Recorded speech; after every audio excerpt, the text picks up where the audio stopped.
Hello and welcome to HughesRound, another edition of HughesRound. It is Wednesday, the 5th of May, 2021. This year is rattling on. We're a little bit way through the fifth month. It's quite remarkable. So I'm just going to say a quick hello to the people on the chat there. We've got John Barleycorn, we've got Alex Morgan, we've got Nick, we've got David Faulkner, we've got Nout100 saying, I up. So today we have learnt that Brexit's going to be a really bad idea.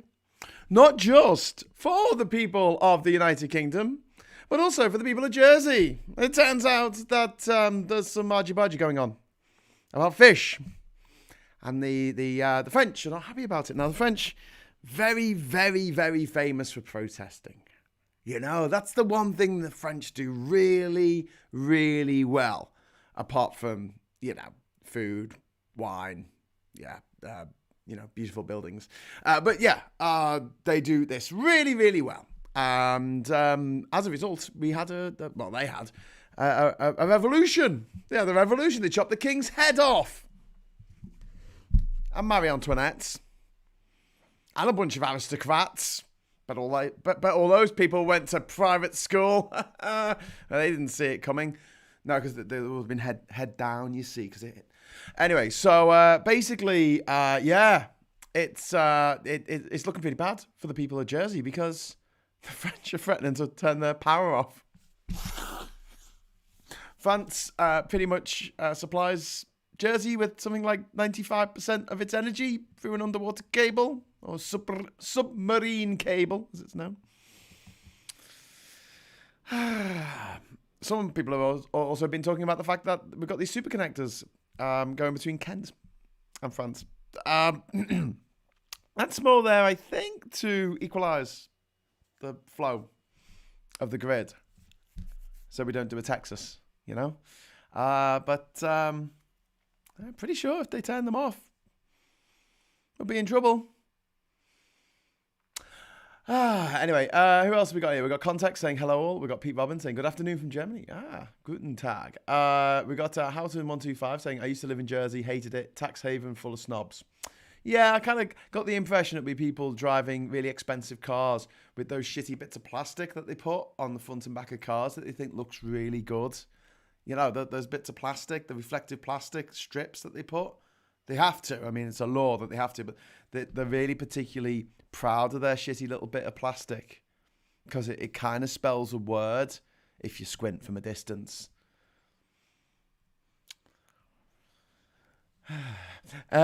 Adrian Wilson says Hartlepool will be voting heavily for lies tomorrow. Oh, well, Hartlepool famously hung a monkey thinking that it was a French spy. There's not much down for Hartlepool, I'm afraid. Sorry, Hartlepool. It's only down the road for me. And I sometimes go there because it before the new Odeon Lux opened in Durham, it was the only place you could go with subtitles. So we had to go all the way. It was one of the nearest places to go for subtitles. Was Hartlepool.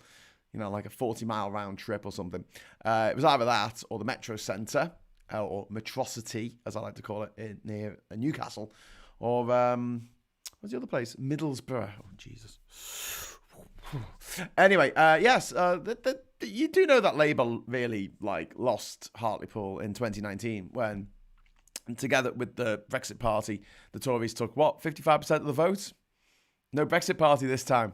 It's the only difference. That's why Labour are going to get absolutely smushed in Hartlepool. And it'd be really funny to see all of these Corbynites running around going, we've got to get rid of Starmer! We've got to get rid of Starmer! I'd like Starmer to up his game. Don't necessarily think at the moment we need to get rid of him. I'd say we. He needs to be gotten rid of. But it'd be really interesting because I just want to see these Corbynites running around on Friday morning going, this guy lost local elections and he lost one by-election. It's like, yeah. And your hero lost, what was it again? 2 general elections, a referendum, an EU election, and 3 local elections. Carl Birchall, having watched Owen Jones' YouTube documentary last night, I can see why, unfortunately, Labour seem to be doing their best to make themselves unelectable there. Yeah, they are. Because they're not appealing to anyone. And they're not trying to treat people like grown-ups and actually explain shit to them. They're just like treating them like morons who they can take for granted, who need to go along with Labour because they should. Why? Because they should. Okay, give me a good reason. Because you should. It's not a good reason. Labour's communication is shite. It is absolutely bollocks at the moment. And their policies, we still don't know what they are. And why would someone vote for a party that doesn't seem to have any policies at the moment? How about getting some policies, Labour? How about telling the people of Hartlepool that you're going to bring back industry XYZ to the people of Hartlepool? Because I think they've got the attitude that, well, it can't get any worse. I live in Hartlepool. Graham said, watched a Lassie video last night. He pointed out for what we spent on the failed track and trace, we could have purchased 12 Queen Elizabeth class aircraft carriers. Yeah, that would have been a waste of money as well, though, wouldn't it? Could have definitely done away with child poverty and homelessness in the UK, though. But, you know, people need to make money. Came out yesterday that also some guy called something Johnson, can't remember, he was, I think he's related to the Prime Minister, who's called something Johnson as well. This guy, I think it's Joe or something, and he became a director of a company called Dyson. You won't have heard of them. They're a small manufacturer of vacuum cleaners and the loudest hand dryers in the world. The hand dryers so loud, they're actually louder than a jet engine. They deafen you as you wash as you dry your hands. So you go, oh, sod it. Don't fancy being deafened by this Dyson piece of shit. So what I'll do is I'll just wipe my hands on my pants on the way out of the men's toilets. Well, that's at least what I do. Because I know that those little hairs in your ears are quite sensitive, and once you sort of mess them up, they're messed up for life. They're not coming back.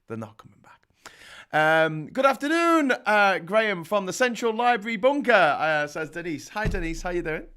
My Scouse chum, who works at runs the Liverpool Central Library, which is the best library in the world. And in fact, it is the library where I wrote most of my book, Man of the World. Actually, I did a big section of it on the island. I sort of edited it. Let's say I edited it in the great round room of the reading room of Liverpool Central Library. It's called the reading room because if you make the slightest noise, it echoes off all the walls. So it's like everyone's just trying to really type quietly, just whisper, lots of fun. Anyway, Daily Blaze, sorry. Euros says, Graham, is there a strong masochistic trait in the British? Because we in the EU are starting to wonder. Yes, there is, Euros. Yes, there is. In the same way that I argued there was a sexual dimension in the fact that it was black people who were enslaved by white people, and not, say, for instance, Chinese people or Indian people. Indian people were indentured labourers, but they weren't enslaved in the same way that black Africans were. In the same way that there is an underlying thought of, this inferiority complex of white people of, oh my God, this guy's taller than me. He's probably got a bigger schlong than me. I hope he doesn't go off with my wife. I know, I'll enslave him and then he won't be able to. Ha, ha, ha, ha. White guys through the ages. So now we've got, not now, but in British culture, we have a class system and there's a sexual dimension to it. It is like there's a lot of people who are middle class, lower middle class, middle class, upper middle class, doesn't matter, who are graspers, and they just love the upper class. They love the aristocracy. They love private schools and the whole Harry Potter's Hogwarts bullshit in their heads of like this wonderful British tradition. Actually, public schools in real life are horrible, and they're a place where a lot of abuse goes on, not just from the teachers for the children, but also the children to other children in the school. They're pretty bloody awful places, but we have this romanticized notion of them. And a lot of adults in the UK who are these sort of people who look up, these very deferential people, they would either, I don't know if they think about the aristocracy while they're having sex, but I guarantee that they would offer up their wives, husbands, daughters, sons to a posh person who came along who waved some money in their face. It's really embarrassing. It's really grubby. It's a bit shit. It's kind of like you got the American dream in which anyone can become anything. And then you got the British nightmare, which is like, know your place, peasants.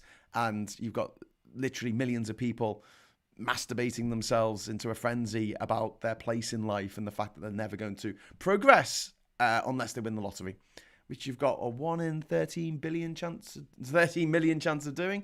So yeah, good luck with that. Anyway, so that's my theory. I'm sure you got your own, but I do think there's a sexual sadomasochistic thing going on in the UK to do with the class system. I really do. I think that there's a lot of people who like it when other people who they regard as their betters lord it over them. Hence the fact that nearly everyone in a position of power in the United Kingdom was born into money. Dropped out of their mum into a pile of money. That's no coincidence. Anyway, so yeah, Joe Johnson became the director of Dyson last year, a month before Mr. Dyson decided to text the Prime Minister to ask for a tax break in the middle of the most deadly pandemic in over 100 years. By the way, James Dyson, privately educated. Hashtag just saying. Right, moving back to the comments, because they're coming thick and fast. Like David Beckham. We've got, that's a bit mean. Sorry, David.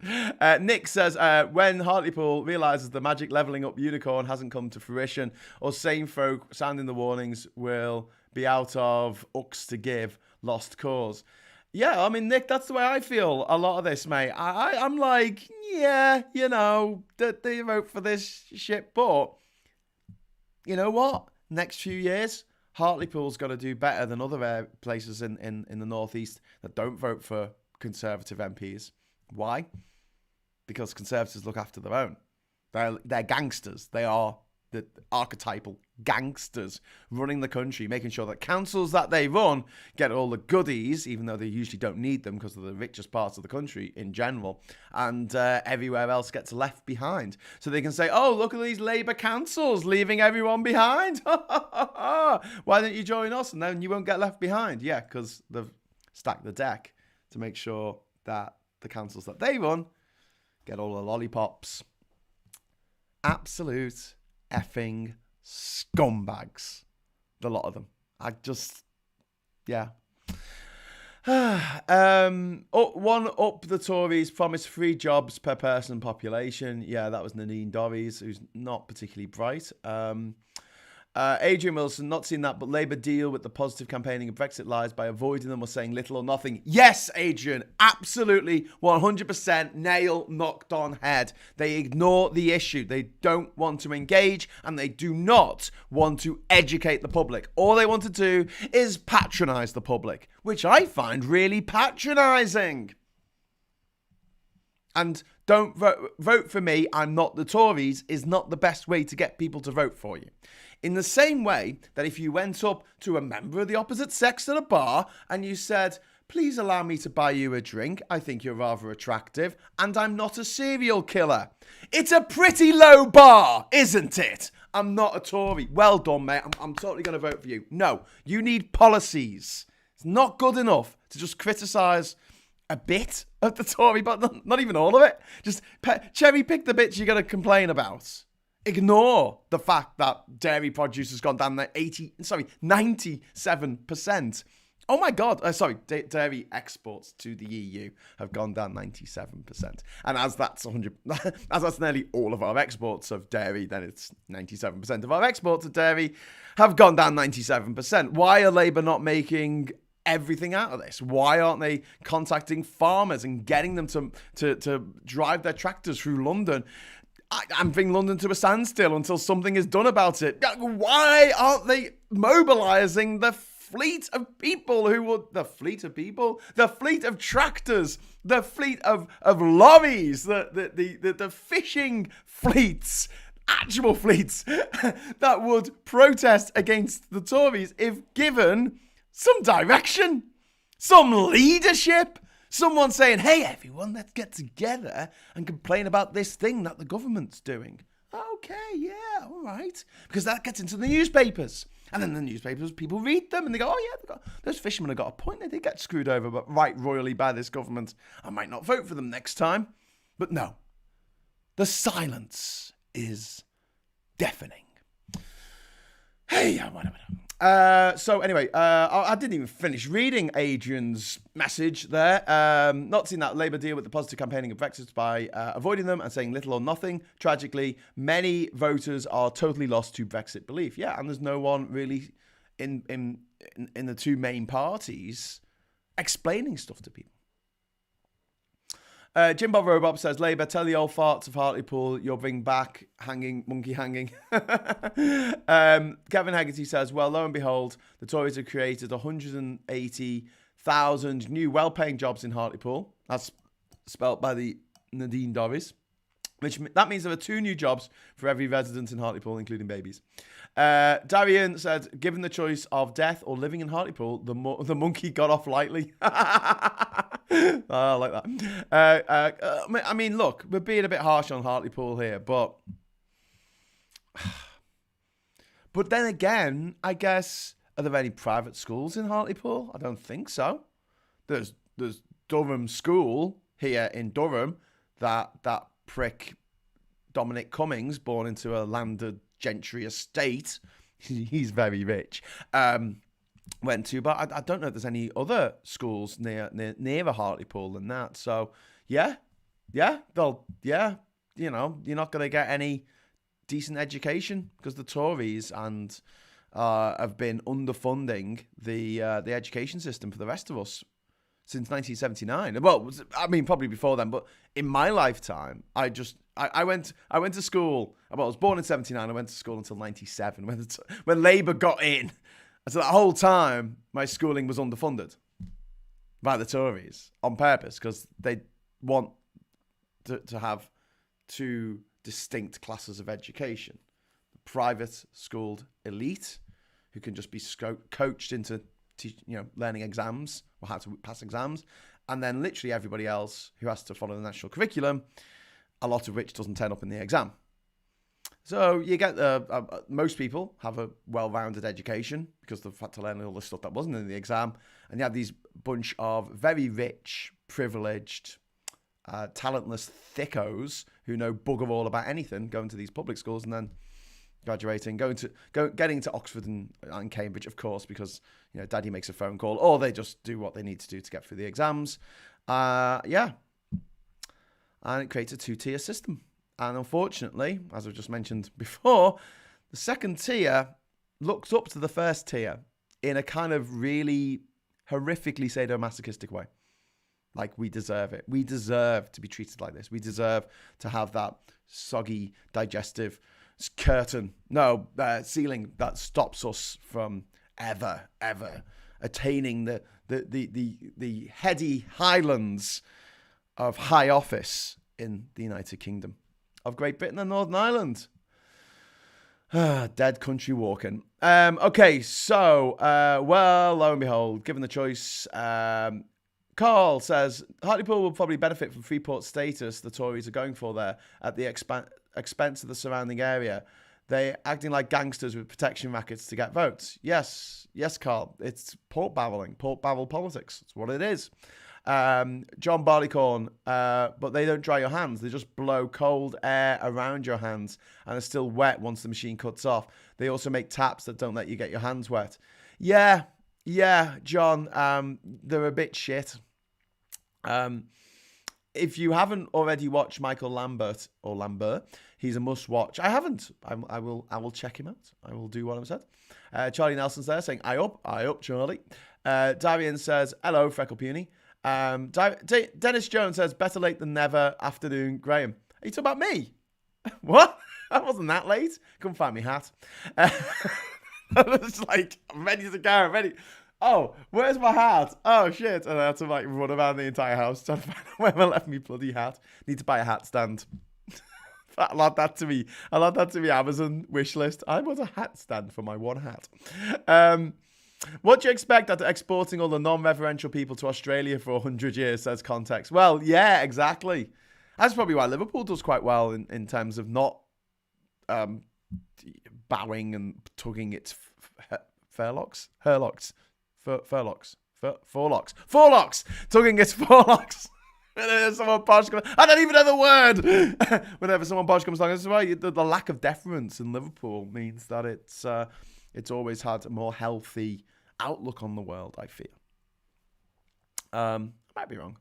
Darian says, a substantial number of British people are suffering from abused spouse syndrome. It doesn't matter what the Tories do to them. Tories supporters will tell everyone they walked into a wall. Yeah, can't argue with that. Franco Puni says, old comedies with the likes of Alf Garner, Basil Fawlty, Rupert Rigsby and Albert Steptoe perfectly sum up the absurdities of the British class system. Yeah, we've got like upper class people who are gobshites, and then we've got people who aren't upper class who are snobs, who aspire to be upper class, but they're not. And they want to pretend, make out like they're something other than what they are. And yeah, if you don't like who you are, that's a problem. I mean, not just for you, but if there's enough of people who don't like who they are, it's a problem for society. It's a problem that needs to be addressed. A problem that we can address it, and we can help people, and we can make people feel good about their own lives instead of making them feel bad about them all the time. But we don't. Anyway, so I'll just jump into the news that's coming out at the moment. We've got apparently booster jabs are going to be ready for September, which is great news about the vaccines. Well done, NHS. And then, oh my God, there's a story on CNN about plane loads of ventilators and oxygen supplies arriving in India, but never actually making it out of the aircraft hangar, which is pretty bad. There's a secret memo apparently going around. I better turn the sound off on my laptop in case, because CNN has a really irritating habit of auto playing videos. It pisses me off. Yeah, basically, there's a secret William Barr, who is the old Attorney General in the United States. There's a secret Barr memo saying not to charge Trump, and a judge has said it must be released. So there you go. Yeah, well, hopefully Trump will be in jail at some point, and that would make the rest of the world breathe a sigh of relief. Like we have not breathed since last November, when we breathed a sigh of relief when it was announced finally that Trump had lost the election. And then we breathed another sigh of relief when actually Biden was sworn in. So yeah, third sigh of relief when he goes to jail. Can never stand for president ever again. That's the hope. Actually, I don't think a criminal conviction is a bar for standing for president, is it?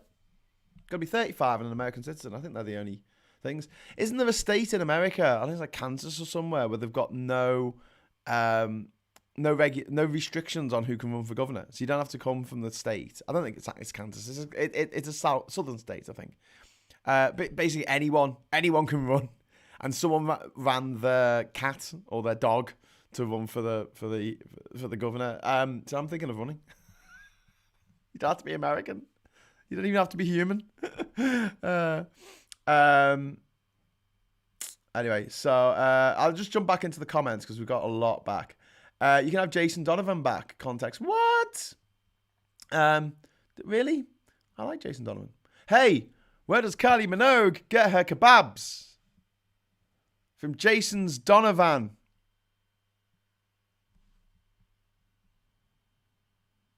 Where's the laugh track on this thing? Right. Yes. Rigby, Jason Donovan. Not to mention Kenneth Williams and Charles Hawtrey, schools of government farce. That's from Draconic. Indeed, Graham, we should just call the Tories the mafia. Yeah, they're very much like the mafia. They remind me of drug dealers of like the Pablo Escobar. Pablo Escobar was revered in Medellin, where the city where he established his crime syndicate. At one point, he was the richest man in the world. And he built a football pitch for the kids. And they all went, "Oh my God, you built a football pitch? It's amazing. You've done more than the politicians are doing." Because they're robbing stuff as well. The Colombian politicians at the time weren't particularly above board, let's say. But they saw this man, and he was a powerful man, and he had lots of money, and he did a few nice things for the locals. And so some people thought he was great. He also blew up a plane full of people, murdering them all, including a lot of children. But, swings and roundabouts.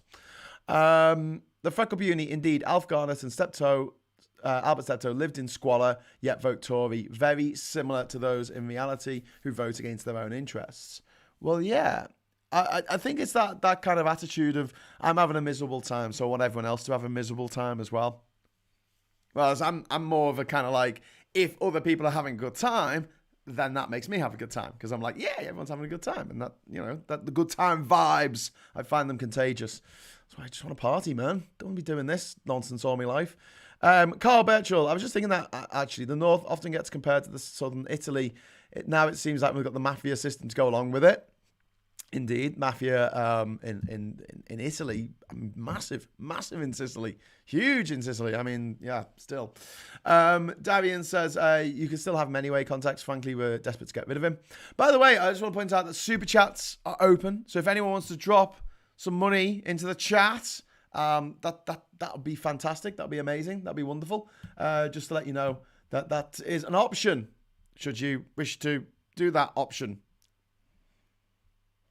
I spent the morning doing the ubr.fm website up a bit, and then I went on Max's restream before, and sorry, not restream, Discord server before, and said, "Hey, any advice on this? Aesthetics aside, what do you think?" And everyone's just like, "This is wrong, this is wrong, this is wrong." And I'm like, "I'm talking about the content. The content. Look about the content." So yeah, it's got a lot more boringer than it was. I was trying to make the simplest website I possibly could, but I thought you just had to make a website that looked a certain way on monitors of all different resolutions. And then you have a website that looks different for tablets of all different resolutions. And then you have it looks a bit different for phones of all different resolutions. Jeez. And then once you've got all that sorted, then you're good to go. But apparently there's a dark mode. So people can flip the colors on your site. And basically, if you've got anything on the site that only works with a white background, yeah, you're going to end up with a really mangled looking site. So that's why websites are so boring these days. No, none of those flash animations and stuff. It's just dead simple. And it's because, yeah, it's got to work on all these different screens. Some of which are like this, some of which are like this, some of which are like inverted for some reason. Anyway, yes, but I'm just saying that because that's how I spent the morning. In case anyone wants to drop in a super chat to go, "Oh, thanks for setting that up." Great. I'll give some money to Lee Korn as well, because he's been the driving force behind ubr.fm. Honestly, it's brilliant. You can have it running on your phone. I do this, press play on the radio player, and I leave it running in my pocket, screen off, and I can listen to the sound of the videos from Max and from Phil and from Bowler Hatman and from All Shorts and from Byline TV. And I can just listen to them while I'm working in the garden or while I'm driving, and I don't have to have the frickin' screen on, because that's the problem with YouTube. They make you leave the screen on, and if you want to be able to turn the screen off and still hear it, then they make you pay. Even if you've been a YouTube partner for over a decade, they make you pay. It's really annoying, that. It's really, really annoying. Really annoying. Really, really annoying. Anyway, super chats. Back into the comments. Graham. This is from Drew. Do you think Brexit has ended up confusing the Labour Party into this silence? I don't think it's just that. I don't think it's just Brexit. I think it's a heady combination of arrogance and traditionalism and a bloody mindedness that they just will not look reality in the face. It's like they're scared of reality. They're scared of what the current political discourse is. It's terrifying. that the Conservative YouTube channel has more subscribers than the Labour YouTube channel. I mean, FFS. When people go, oh, young people don't get into politics, and I keep saying, because you've got to pay them, and politics is boring, and they don't have the time, just give them a thing. But YouTube, Jesus Christ, TikTok, come on. This is a way of engaging young people in politics. It's the best way. It's free. You can make a video for nothing. For literally nothing. You've got a phone already, right? Talk into your phone, upload it to YouTube. You don't get charged for that. And yet, Labour are like, no, I'm not going to use this free platform that allows us to talk to each and every voter in the country. Except for the 1% who don't have access to the internet, I think. But even that, they might know someone who does. They might, meet up with someone and say, hey, watch this video. On my phone. It's just so frustrating. And I've written to Labour on numerous occasions and said, you've got to sort this out. I've still not heard anything back. Still not heard anything back at all. And it's funny because if I write to them about something that lots of people write back to them about, I get this really lovely personalised response that definitely hasn't been copy and pasted. But if I write about something that's completely bespoke and no one else is probably writing to them about it, I don't think they've got the time or the energy to actually respond to a single constituent who's saying, why don't you do this? Or a single British citizen who says, why don't you do this? Euros, thank you. Woo! €10 super chat from Euros. I won't use the megaphone, promise. Do you think the UK will get less non-EU economic migrants now that its economic situation is going south? I don't think, Euros, I know. We're going to get flooded. I love that word. We're going to get flooded with young people from India. And although it is only university graduates, they can come here without the offer of a job for 2 years. That's going to be the deal. That's going to be the deal. Do you know how many graduates there are in India? Metric fucked on. Seriously, I don't mind. You know what? Really good food. What can I say? Hardworking people, lovely people. I say let them in. I say let them in for 2 reasons. 1, it's the right thing to do. 2, it's really, really going to annoy the Gammons. It's going to kill the Gammons. The Gammons are going to be running around going, oh, I voted for Brexit so there wouldn't be any brown people here anymore. And now everyone's brown. I hope their children and grandchildren fall in love with someone from the Indian subcontinent. And I hope that their grandchildren and great-grandchildren aren't white. And they could call the lovely, lovely, beautiful baby, they can call it Brexit. Hey, great-granddad, if you hadn't voted for Brexit, this would never have happened. Can we have a photo with you and the baby? Can we? You racist old twat. Anyway, so back to the comments. Thank you for that super chat. Really appreciate it. Carl, indeed, they bought the lies. Fools. Nick sounds good, this. Nick, you're writing like a villain from a superhero film. Carl, indeed, they have bought the lies. Fools. It will all end in tears. Yeah, man. Nick, I'm stealing that. Next time I feel like monologuing to someone who I've just captured. And I could kill them, but I'm gonna leave it. I'm gonna leave them in a easily escapable situation with one inept henchman. But I need to monologue first. I need to start my whole plan. Hey, see that one thing that can kill me? What? The one thing that stops all my power. I will divulge it to you for no good reason right now. Okay, you probably don't want to tell me that because I might escape the situation and then use it to, bump you off. Hashtag, just saying.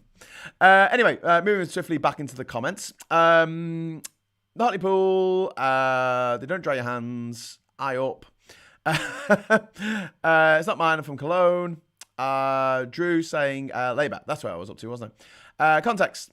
Saying to Darian, I'd rather not, and will appreciate you having the taste to not mention the matter again. Smiley face. I think he's talking about Jason Donovan again. I'm calling him Jason Donovan because of that shit joke. Bayerberg, finally, what I said since forever. On the same note, we need to stop pointing out the Brexit foibles without suggesting ways said foible could be resolved. Getting back to EU as the first one. Well, indeed, yes. Nico, would it be conceivable, and thank you again, Nico, for the super chat the other day. Oh, I love you. I won't forget that. Nico says, would it be conceivable that the Tories just manipulate the outcome of elections? No, they don't need to. They don't need to, Nico.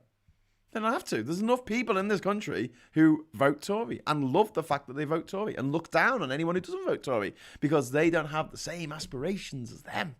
You know, to sit in their armchair, in their squalor, in their own feculence for the rest of their lives, dreaming of the day that there'll be a lord in a really gaudily decorated manor house, which ain't gonna happen.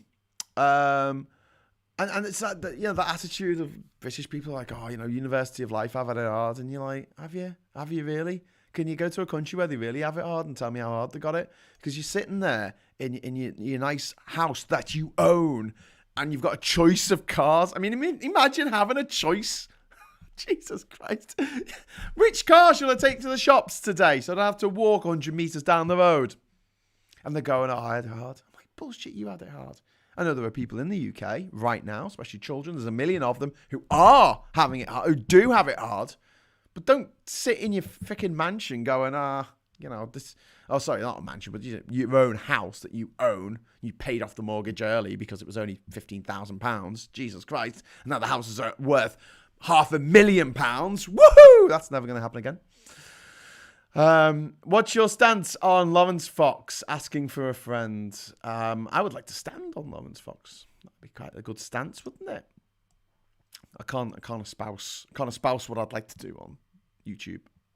But I really hope that he gets beaten by Count Binface. I don't know if he will, because name recognition and also racists will vote for him. And there are a lot of racists in London. Not as many as there are in Hartlepool, but there are racists in London. And so they'll go, oh, a fellow racist. Lawrence Fox, either today or yesterday, he tweeted that to an NHS worker, I pay your wages. I pay your wages. I pay your wages. So shut up. He did. He tweeted that. Do you know why? Because he's a privately educated gobshite. And if someone can trot out a complete and utter gobshite in the public eye who's filthy rich and actually has the hands on the levers of power, who wasn't privately educated in this country, I'd like to know who. I'd like to know who it is. I'd like to shake the hand and say, well done. Well done for getting so far in life, having not gone to a private school. Barker, I look up to him, Cleese, because he is upper class. But I look down on him, Corbett, because he is lower class. Corbett, I know my place. That's some nervous from the class sketch with the two Ronnies and John Cleese. Carl Birchall said they wouldn't need to. They control most of the media. This is what we're saying about the Tories. Do they have to manipulate the votes? No. They don't need to. They don't need to. They don't even need to. So there's little dissenting voices for them to contend. Shame you can't ask a Tory donor to pay for a 10k handstand. Yeah. Darian says, the electoral system we have in the UK is already manipulated in favour of the Tories. It takes thousands fewer voters to elect a Tory than it does to elect a Labour or Lib Dem MP. Indeed. I'd rather vote Lord Binface in. Count Binface, not Lord. It was Lord Buckethead, and he became Count Binface for copyright reasons. Kevin Hegarty says, the comedian Russell Kane does the comparison between Tory politicians and the general public. Oh, look at the shiny coins, peasants. Yeah. Those crumbs on the cobbles, don't they look delicious, peasants? Why don't you lick them off the floor? Pooslinger, I went to school in Hartlepool. There was regular bomb scares, and it got burnt down twice. Wow. What was Hartlepool Monkey's last meal? Bananas in custody. Good joke. I like that. Votes per MP. This is from Carl Birchall. Green, 865,697. Lib Dem, 336,038. Labour, 50,835. And Conservative, 38,262. The system is rigged. That's why we need proportional representation. So things are fairer. And the Tories aren't in forever. The only way we're going to get rid of them is by having a progressive alliance, which is something they should have done in Hartlepool against the Tories. But they didn't, because Labour knows the meaning of madness, which is to doing the same thing over and over and over and over and over and over and over and over and over and over again, and expecting a different result. And they love it. That's all they do. They just expect a different result. Maybe we keep doing the same thing. Maybe we keep alienating our pro-EU base. And don't forget, over 60% of Labour members would like to rejoin the EU. Not just closer ties, rejoin EU. Hashtag rejoin EU. UK professional scouts. Blojo's brother has got a nice directorship with Dyson. Who would have thought it? Yes, thank you, UK. Freckle Beauty. Corruption. Freckle Beauty says, just a heads up, a couple of other anti-Brexit channels to watch. Michael Lambert and the Daily Blaze. Both good to watch. I'll second that. But the Mafia know how to shut up. I'll try and get the Freckle Puny. I'll try and get them onto ubr.fm, so we'll get that sorted. Get in contact with them. Nico says, still some learning to do for them. Indeed. Donna says, Fox was a bully at private school and expelled. Nothing changes. He is just a psychopathic, horrible, narcissistic, talentless, rich shite. He's no use. He is no use. He has no use at all. He's not even a useful idiot. He's too stupid to be a useful idiot. You know, like Chris Grayling? He lost a big election. Yeah. Too stupid to be a useful idiot. I'll super chat you tomorrow, Graham Hughes. Thank you, Darian. That's when I get paid. Currently, I'm scribbling down the back of the sofa for the cost. Scrabbling down the back of the sofa for the cost of the tin of beans. Darian, if you want, if you're down at heel, don't worry about giving super chats to me. I'm fine, okay? But if you're feeling flush, if you just won on the GGs or you get paid £50,000 a year for doing your job, please think about dropping some money in the super chat. It'd be really helpful. Thank you. The Tories had lo-fi beats to get Brexit done to on YouTube. Look it up. Lo-fi beats to get Brexit done to. Jesus Christ. Stanley Beckett. Russell Kane has been a star during lockdown, truly splenetic towards Johnson. That's a great word, isn't it? Splenetic. The Freckle Puny says Labour should have paid Professor Danny Dorling to do their research. He exploded the myth of Brexit being born in the north of England, and it is what is Labour hamstrung. Yes, Freckle Puny, you're absolutely right. Labour should be getting in experts and activists. Labour should be paying Phil Morehouse to do videos every day. What would change? He does these videos anyway, right? Just brand them Labour. And give him a free rein. Don't tell him what to say. He is a Labour supporter. He's a Labour member. Just trust him.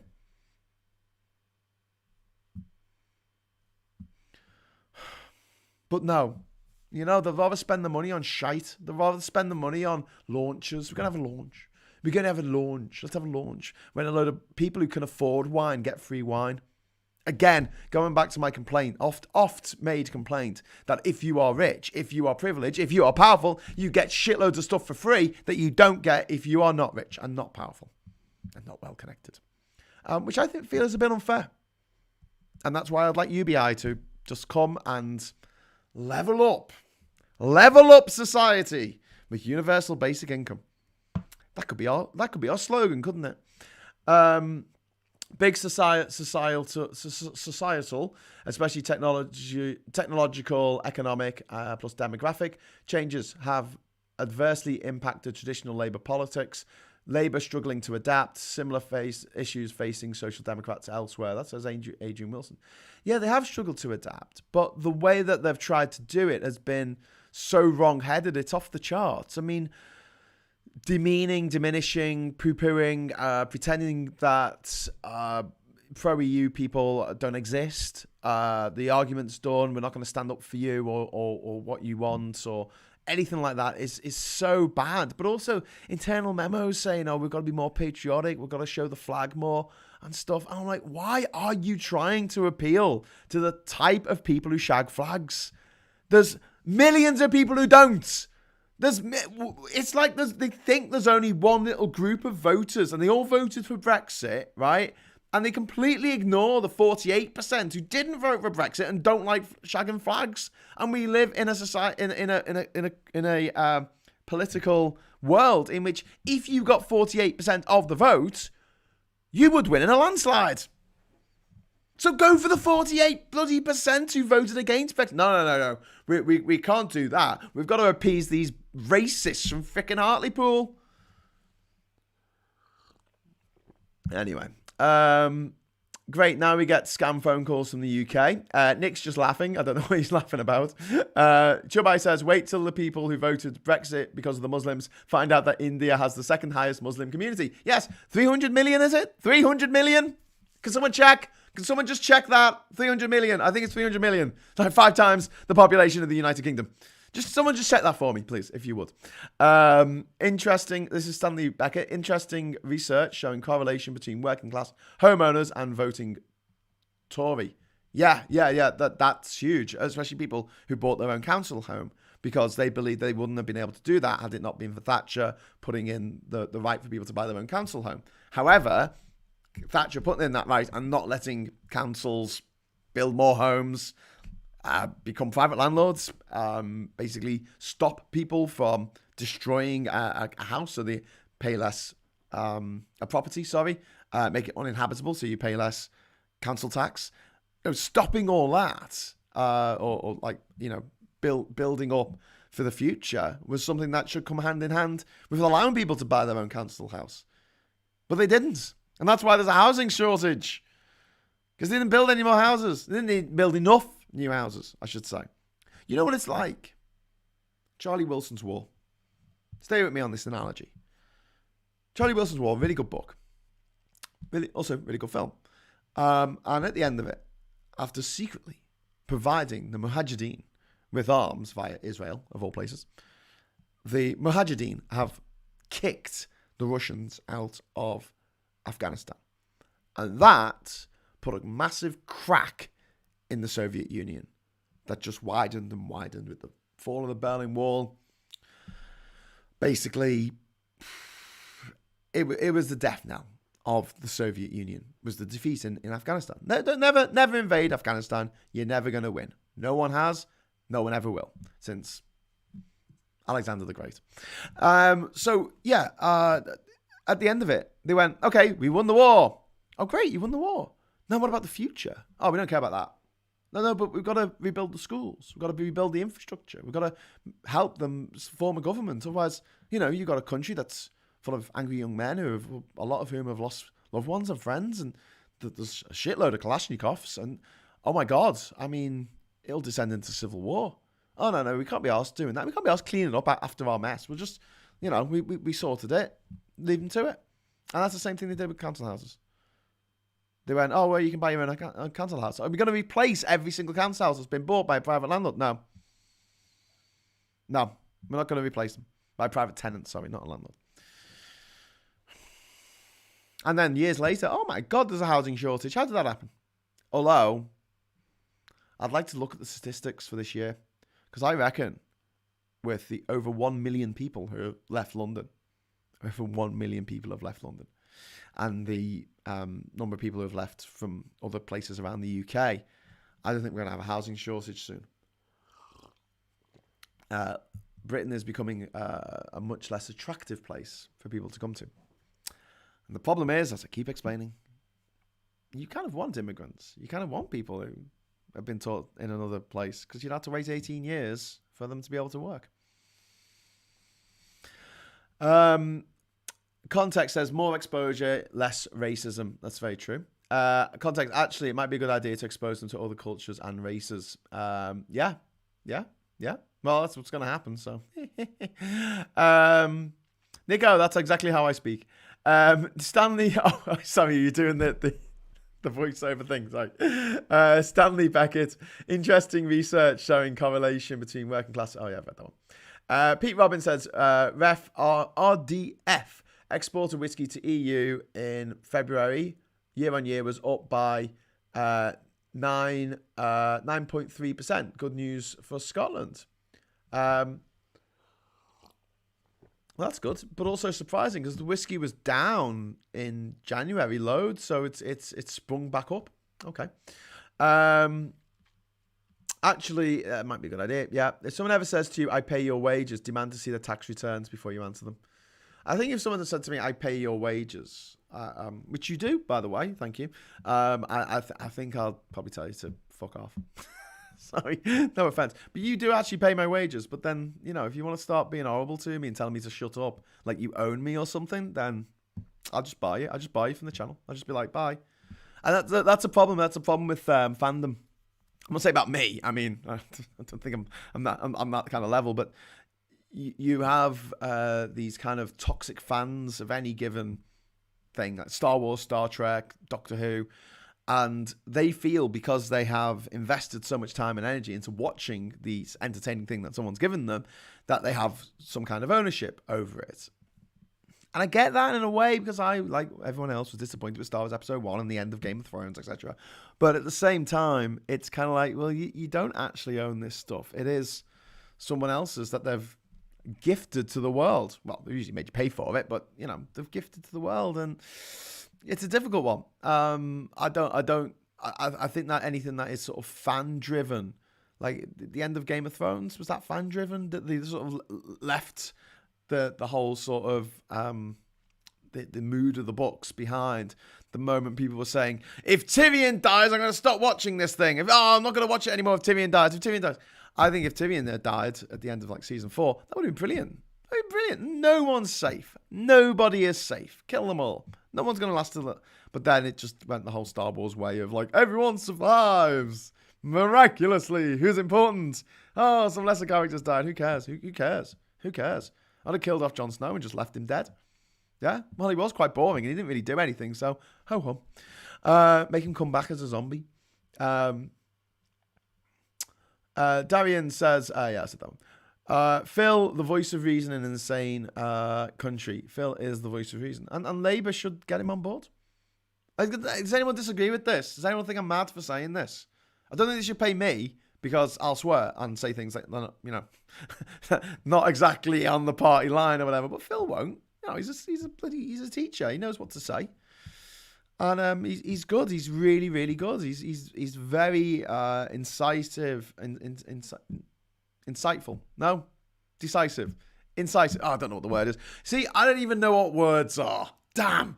Yeah, I don't deserve super chats, you're right. But yes, he's, the way he explains the problems with stuff is relatable in a way that it wouldn't be if he was some posh knob who was from down south saying, well, you see, the problem with the cultural exchange with the exchequer and the monetary value of the blah, blah, blah, blah, blah. I just, it's like, in my ear that.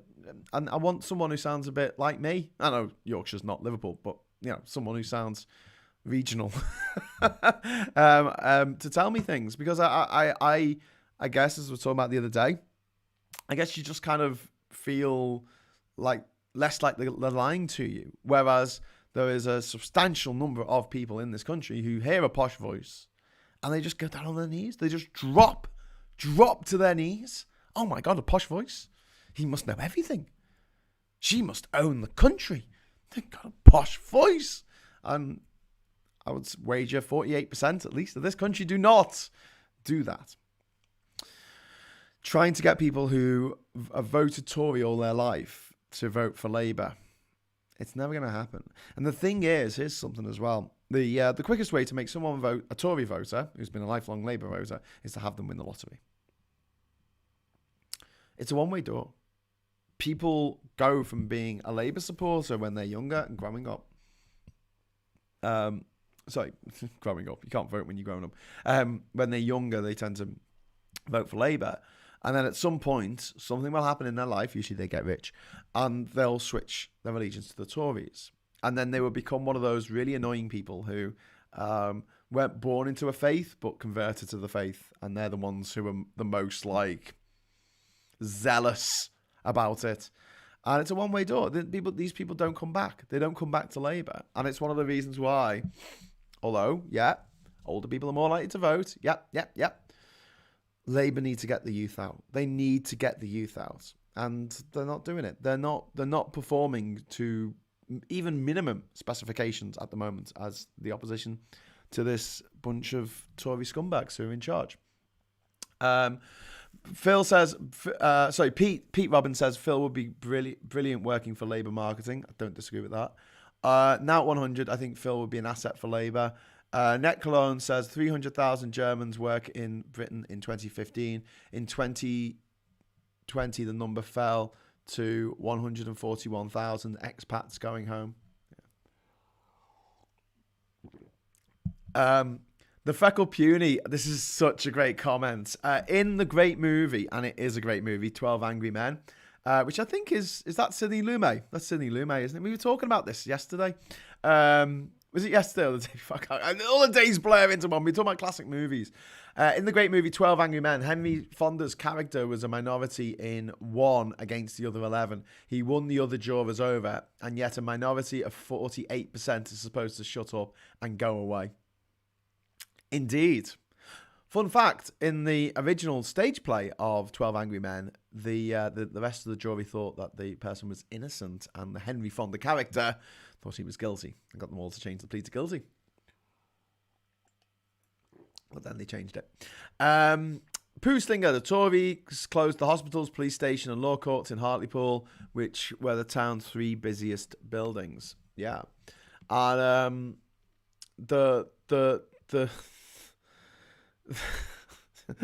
Hartlepool has been down at heel for quite a long time.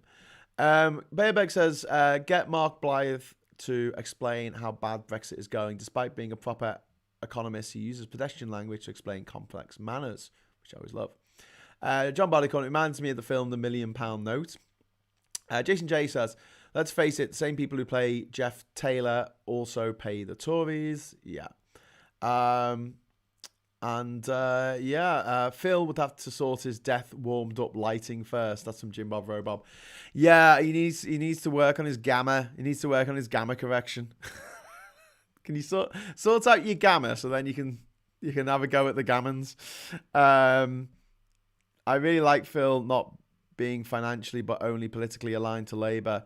He could end up being less believable. That's from Context.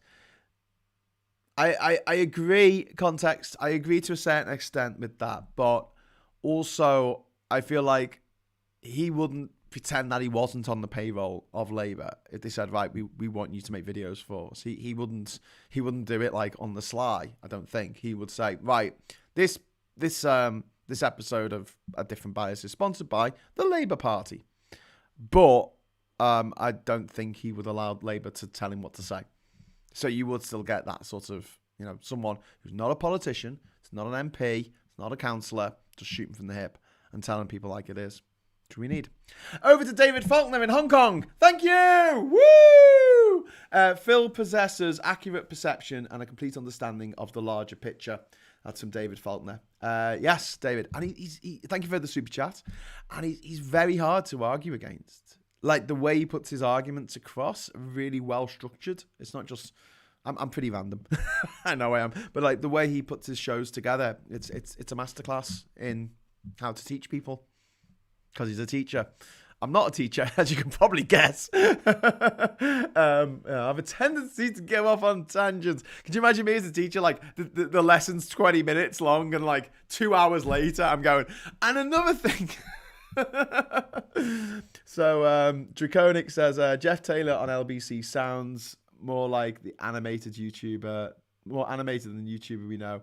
Is Jeff Taylor a victim of identity fraud? On the LBC ads, I've not heard them. I turn it off because every time the ads come on, the first bit of it goes, Nick Ferrari on LBC. And I'm just like, just close the app. I'll phone my phone out the window. I'll get through so many phones. I just don't want to hear that man's voice. I'm calling him a man because obviously I don't want to get demonetized for saying what he really is. But privately educated, of course. As are the majority of the presenters on LBC. White, male, stale, and went to a private school. Let's say, who wants to live in a country that doesn't want you, says Pete Robbins. Give us a clue. I remember Lionel Blair successfully pulling off 12 angry men in front of an open-mouthed Una Stubbs. What? He pulled off 12 angry men? Bloody hell, Pat. Was that allowed on television? Darian says, Lionel Blair's mother-in-law once took in a suit for me. She lived in Pimlico. Lovely woman. Old-fashioned seamstress. Oh, that's nice, isn't it? My mother was a seamstress. She sewed my new blue jeans. But not the old ones. Hang on, why didn't she... Wouldn't it have been old blue jeans? I don't know. Maybe I'm misremembering the lyrics. Right, back to the news. What's happening? What's happening now? God damn it. Oh, God, what now? We've got Nick Cameron, or Cayman's died. I don't really know who that is. Sorry. Apologies to his friends and family. Basically, we're getting the vaccines. The Indian delegate for the UK has been told to... in the UK, sorry, the Indian delegate in the UK for the G7 has been told to self-isolate. And people are saying that India is a COVID disaster, and it didn't have to be. I guess this is a comment on the BBC website. Yeah, there's a lot of criticism coming in for the handling of the COVID situation in India. Maybe this will be the end of Modi. But then we thought that about Boris Johnson, didn't we? We thought, who could possibly survive after killing 150,000 people who didn't need to die? Boris Johnson could. While lining his pockets with the country's cash. And lining the pockets of his friends as well. So yeah, on Monday, a senior official from India's federal government told journalists there was no shortage of oxygen in Delhi or anywhere else in the country. As he spoke, several small hospitals only a few miles from where he stood in the capital, were sending out desperate messages about them running out of oxygen, putting patients' lives at risk. The chief doctor of one of the hospitals, a specialist paediatric facility, told the BBC, "Our hearts are in our mouths because of the risk of children dying. They got supplies just in time after a local politician intervened." Bad politics costs lives. Bad politicians cost lives. Arguably more lives than are lost through road accidents. Probably more lives than are lost through cancer. You think of all the terrible policy decisions our government has made and the bodies that have stacked up as a result. Not just in COVID, but also through austerity. And before then, the Iraq War. The bodies stacking up. Why? Because of stupid leaders. Bad decisions. Because these people are in charge of a country. These people are in charge of the lives of millions. And what freaking qualification do they need? In this country, the qualification that they need is that they had to go to a posh school. That's the rule. If you want to be Prime Minister, you go to Eton. In fact, 55 Prime Ministers, 20 of them went to the same fucking school. Sorry, freaking school. It winds me up. And yet, when I talk about it on any kind of media, apart from this is great because I get to vent and hardly anyone has a go at me in the comments about it. But when I say private schools are a menace, people go, "Oh, I can't say that. I sent my children to private school. I went to private school. Am I a menace?"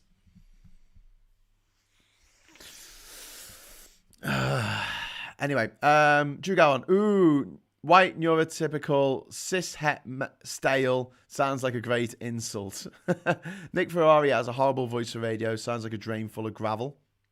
He just sounds like a fat old seedy man. You know, the kind who would be like a Fleet Street journalist who would just stink of booze and hang out in strip clubs. Andy McAvoy says French are turning it up in Jersey, saying they're going to blockade their ports and not let produce from Jersey enter France. So they're turning it up and also maybe turning it off, as in the electricity. The Freckle Puny says, Jeff Taylor reminds me of the fascist Spode character from the Stephen Fry and Hugh Laurie series Jeeves and Worcester. I don't really know who Jeff Taylor is. Sorry, you're going to have to explain it to me. I might Google him. Loser Fox is being referred to as a Waitrose Tommy Robinson on Twitter. Love it. Love it. Love it. He is a lovey gobshite.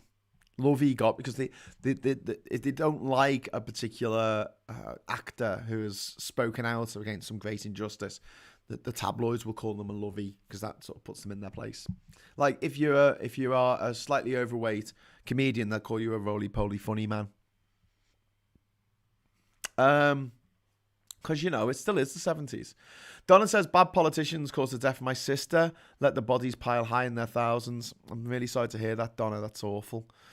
I've got friends who have lost people to COVID and there was no reason for it. If I had lost my dad when he got COVID as a direct result of the government's policies of not giving adequate PPE to people who were working in the healthcare industry because they were too busy lining their pockets with money that was supposed to go to PPE but wasn't. It was just going to their mates to line their pockets with. Then, I might have done something really stupid. I might not be doing these things every day. Right. So moving swiftly on. Back into the news that we've got. Oh, by the way, I forgot to say, you can call me. Anyone want to call me up? Anyone give me a chat? But one rule, we've got to talk about the news. We've got to talk about Labour in Hartlepool. We've got to talk about Jersey. We can't just go off on one about old movies, okay? It's not whatever you want to talk about. You try and stay on topic. I know I'm a hypocrite. I know. I don't stay on topic, but it's my show. I make the rules. So do as I say, not as I do. But I'll plug in my phone, like, so if you want to give me a shout on the Stereo app. So you need to download Stereo, and then you can. Oh, it's changed. What's happened? Oh no, it hasn't. It's just a splash screen. If you want to give me a shout, you have to download the Stereo app and then find me. I am at Graham Hughes. Send me a follow, and I'll follow you back, and then you can call me. Okay, so phone lines are open. Bum. I should do it where I go, right, I need at least X many super chats before I open the phone. Just to be cruel. I don't think you're that arsed, really. We need you every day, Graham, says Patrick McCarthy. I try my best. I do 7 shows a week because I do 2 on Thursdays. I am here almost every day. Early Burn says it's not just stupidity, it's having no respect for honesty and principles, not seeing why cheating and lying is not sustainable long term. It's all about their short-term profit. I think short-termism is a mind virus that afflicts people on the right. They're just thinking about how they'll get to the end of the day, I think. I mean, that was something I came across in Africa to some extent. I stayed with a guy from Ghana when I was in Nigeria, in Lagos, and he was talking about the sort of the differences between Nigeria and Ghana. And he said that the Nigerians more so have a kind of, not everybody, obviously, but there's a bit of an attitude of, if I'm all right till I go to bed, if I'm all right till midnight, then tomorrow will take care of itself kind of attitude. It's very short-termist, and that's the sort of attitude that I see with a lot of conservatives. It's just like, how can we make a quick buck now and not really sowing the seeds for a sustainable future for our children and our grandchildren. Jeff Taylor is a spitting image of the Suntarians out of Doctor Who, the Time Warrior, 1973. Google it. Well, it's funny that because we were talking about Nick Ferrari. He reminds me of the mega cow, or whatever it's called, in the restaurants at the end of the universe in Hitchhiker's Guide to the Galaxy that wants to be eaten. You know, in the TV show, and he just wants to be eaten. Yeah, Nick Ferrari. Pineapple Boy, good job. So few know about Tory corruption, so no one is doing anything stupid in response. Yeah. I wouldn't say that. Look, so I'm trying to sort something out, and I don't know if they got back to me yet, but I'm trying to sort something out with bylines. Okay, so I'll run this by you. I mentioned it before a while ago, but it's this idea called the Interesting Times. And what I want is basically the front page of a tabloid, and you can basically make this yourself. That's the idea that I had to start with. And it would just be like a leaflet that had the masthead. It's a red masthead, obviously, called The Interesting Times. And it was a local news story about how the Tories or how Brexit was negatively impacting the community, your very specialist community. But I realised that I don't have the tech skills to be able to put together a website where you can fill in forms and then the headline sort of auto-generates in the right font and the right size, depending on how many letters they put in and all that kind of stuff. I don't have the programming skills to do that. I don't have any programming skills beyond what I could do on Notepad and HTML back in 1999. But I thought, well, actually, we've already got this amazing byline network where people are across the country. We've got people writing stories about how Brexit is affecting local people and local businesses and things. And the problem is the people that you need to read that are not reading it. They won't read The Guardian. They won't read the bad stories about Brexit. They won't read them. They won't even look at them. They won't see them. Here's the point. They won't see them. When they're on social media, they live in their own bubble, and so do we. And it's very hard to get any cross-pollination going on. I mean, people say we live in our bubble, but we have to put up with all this shit coming from the outside, from the actual people in charge of the country. So I guess we don't live in our bubble as much as the Brexiteers do, because they've got the papers on their side, they've got the politicians on their side, and they've got everyone in their social media bubble on their side as well. So there's not much going out of their bubble or coming into their bubble from outside, I should say. There's a lot going out of their bubble.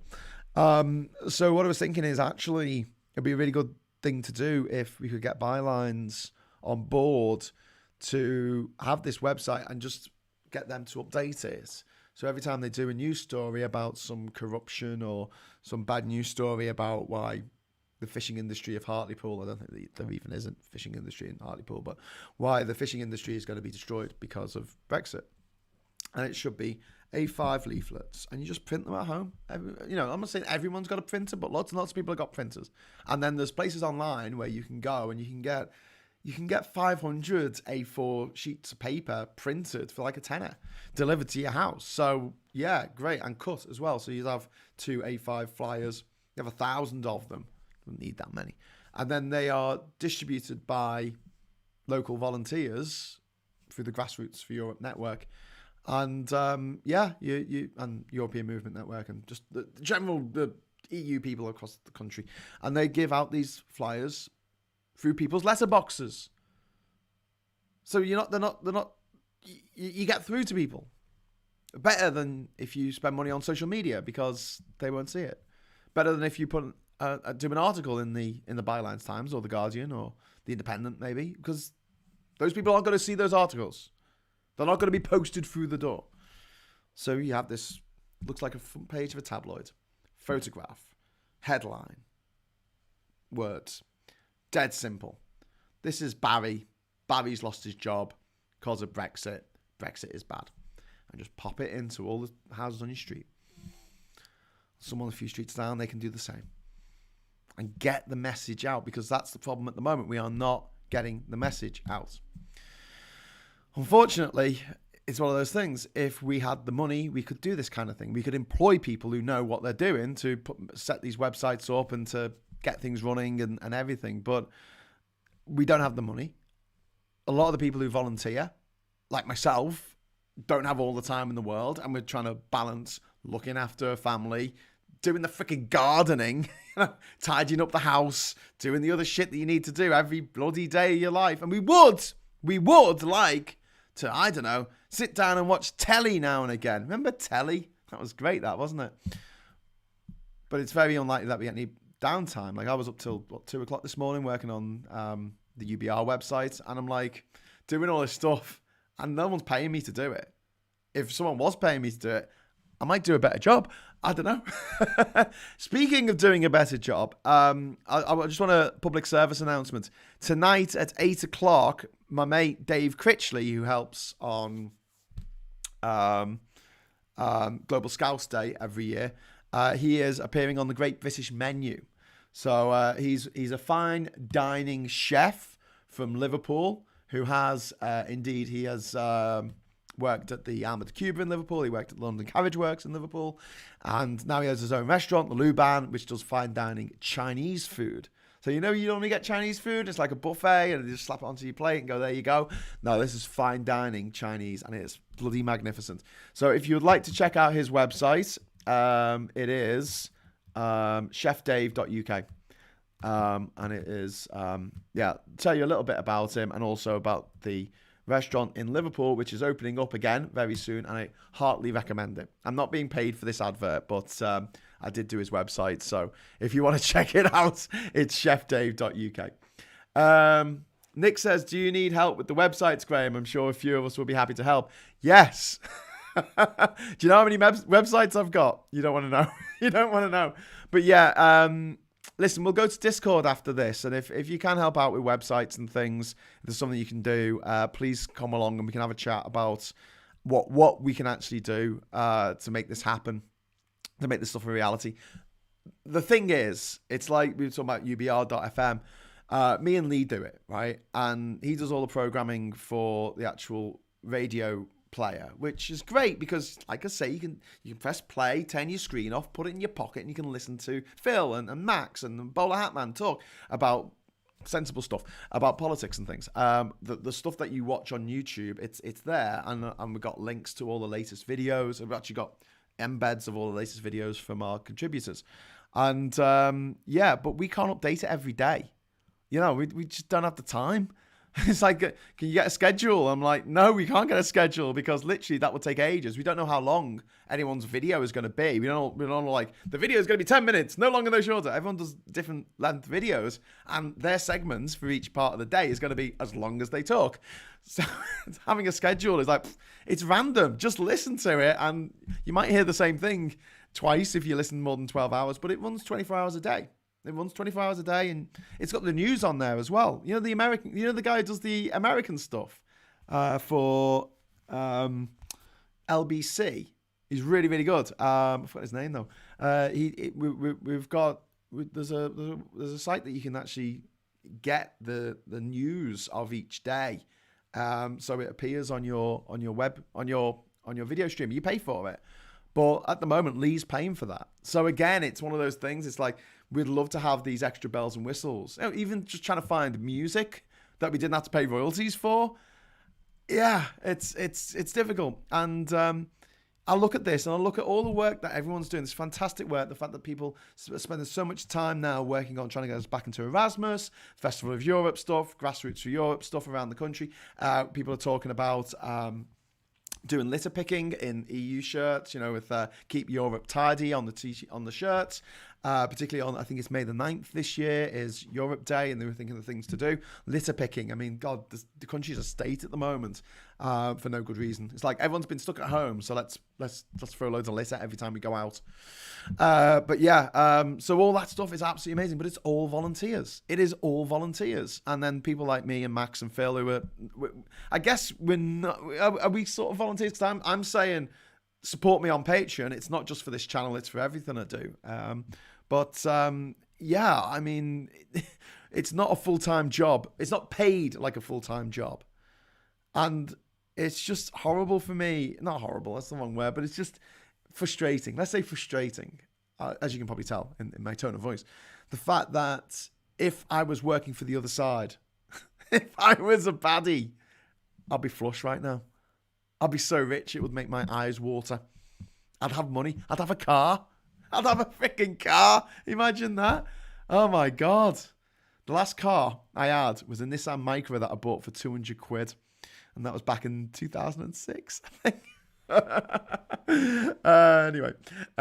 Michael says, Graham, the cap is called Stereo. How about a call from Austria? Yeah, sure, man. The app is called Stereo. And then, you got to try and find me. Let's see if someone's... I've got a notification. Oh, it's telling me that April's update is here. It's May. Oh, well, that's good. Piesy Pies have started following me. Okay, whoever Piesy Pies is, they can now call me. Excellent. So just drop into the messages here. Good idea, Graham. That says Richard Prosser. I don't know which one, but I think you mean the Interesting Times concept. Simon John, I look at Brexiteer YouTube vids and read Brexit articles, but they're so full of misconceptions, lies, and half-truths. I can't follow them all. They make me feel sick. True. Darian says it's the othering of people who might object to them. They have to diminish people to make themselves feel better. I agree, Darian, but let's other the Tories. Let's really push to other the Tories to the majority of the people of this country. The 93% who didn't go to private school. That'll be a good start. Oh, you didn't go to private school? Oh, well, you're screwed, aren't you? Good luck getting anywhere in life. Oh my God, you didn't go to private school, and you've got morals. Oh, don't get ill. Anthony says, Simon, me too. I watch some things that I don't agree with to see their point of view, but their point of view is just bullshit. Yeah, people believe it. Yeah. Nick says about that. Darian says, Dave Critchley is also cute and funny. He's eye candy too, says Darian. He likes to work out. Dave and I started a series called The Global Scousers, in which we were going to cook a dish from every country in the world. And we filmed the first episode in March 2020. And then about a few days, well, it was a couple of weeks later that they actually put the lockdown in. But we got to the point where everyone was saying, we need to lock down. We actually took the girls out of school, I think, a week earlier than the actual lockdown happened, because I was freaking out, just saying, look, this is ridiculous. These kids should not be going to school. We should not be going out. Let's just start ordering in the food, which we did for a bit until it became economically untenable to continue getting stuff delivered. But Dave Critchley actually is a really good guy. He does a lot of work for disadvantaged youngsters in Liverpool and Knowsley. He was responsible for this big outreach during the Tories not basically wanting to pay for children's meals and things. He got loads of hampers and food out to families on low incomes. On Global Scouse Day, he was instrumental in getting Trent Arnold-Alexander to pay for Alexander-Arnold? Sorry, got that the wrong way around, didn't I? To pay for over 500 meals for disadvantaged people in the Liverpool area. Scouse meals. So yeah, he's a top bloke, really top bloke. But yeah, we would like to get back into making the Global Scousers at some point. Maybe we'll do that over the summer. But it will be a bit of a follow-on from Hughes the World. And what I want to do with Hughes the World, obviously I've got these unwieldy sort of hour-long live videos that I'm doing about each country in the world in alphabetical order. Tomorrow is Belize, by the way, in Central America. That's why my Central America Lonely Planet's there. And it will be entertaining, I swear. But I've got all this footage from all these different places. So when I was in Belize, I went to Punta Gorda, I went to Orange Walk. I've travelled around the country, and I'd like to talk about I'd like to show you my experiences of those countries, as well as just talking about it. So what I want to do with those big episodes is scrunch them down to about maybe 15 minutes or something. And I don't want to step on the toes of geography now, because obviously they do the geography of each country in the world in alphabetical order. I'm more interested in the history. So I'll talk a little bit about the geography, but I'm more about the actual history of the place. So if I talk about the history, scrunch that down, and then have sort of my experiences of the place with footage of me actually there, which I think would be quite cool. But yeah, tie that into doing a dish from every country in the world. Yeah. But then again, Dave might go on to win the Great British Menu, and then I'm stuffed because he'll just become famous and he'll forget about me. Anyway, watch it. 8 o'clock tonight on BBC Two. It's irritating that they've been allowed to lie on 5 years on national TV. How the hell do they get stopped online? Indeed. David Faulkner, Max has Gordon Ross from Indie Truck on Scotland tonight as a guest.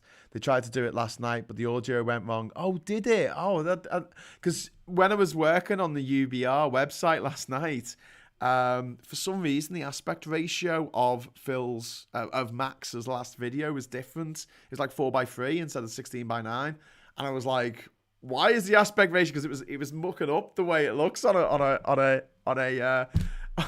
on a laptop. So I guess something went wrong. It looks all right now though. Darth Hughes in a Nick Ferrari. A Nick Ferrari. Ugh. What? In a Nick Ferrari? Oh my God. Sorry, that wasn't me coming down with a case of the not gays. That was me coming down with a case of, oh my God, he is the most hideous human being to exist. Pete Robbins says, my 86-year-old Tory father maintains that Boris Johnson is strong. He reads the Daily Mail. Say no more. I'm so sorry. I thought I was getting called then. It was just a reminder to call someone else. Let's have a look. No more messages. Jabba the Hutt's left buttock. Oh, I like that. Simon John, I went to private school, but it didn't get me anywhere. Simon, you've let me down. You've let the school down. And most of all, you've let yourself down. Mate, get on the phone. Get the contacts. Call your contacts up. The Brexiteers don't have evidence, so a sensible debate is impossible. Says FSM. Yeah, I mean, yeah. Anthony Boylan. Simon John, your mistake was probably getting good grades over good connections. Good point. FSM says they have cheap slogans that you look beyond them are lies and or fantasies. Indeed. Anthony says I have better A-level results than Corbyn, which isn't difficult. He was almost Prime Minister. Yeah.